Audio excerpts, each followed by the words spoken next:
Today, for Hey, That's Pretty Cool, we're going to go back to World War II. One of the blights on America's history is the Japanese internment camps that happened during World War II. There's part of you understand what they were going for because Italians and Germans also were put in internment camps, but the Japanese one was especially brutal. A lot of racism involved with it. These were outstanding Americans and they did not deserve the treatment that they had.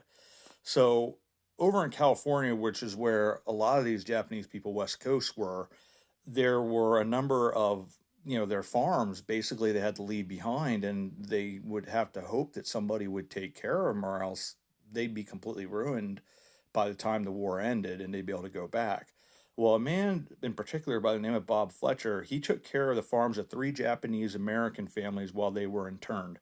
He kept their farms running, paid their taxes and mortgages.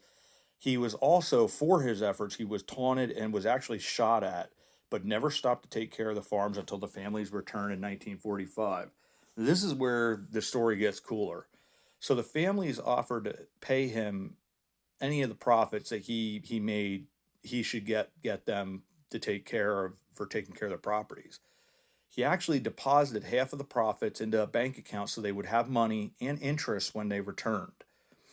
Um, Despite one family even offering Fletcher their house to stay in while he managed the farms, he chose to stay in the farm's bunkhouse, which was intended for migrant workers, and he even stayed there after his wife moved in with him following their marriage.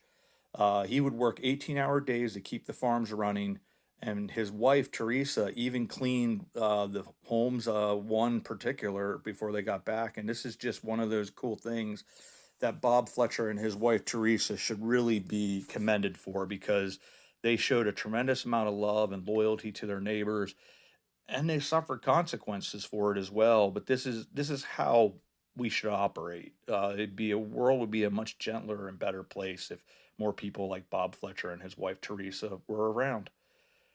Choose the positive, share the positive, be the positive. History is out there, my friends.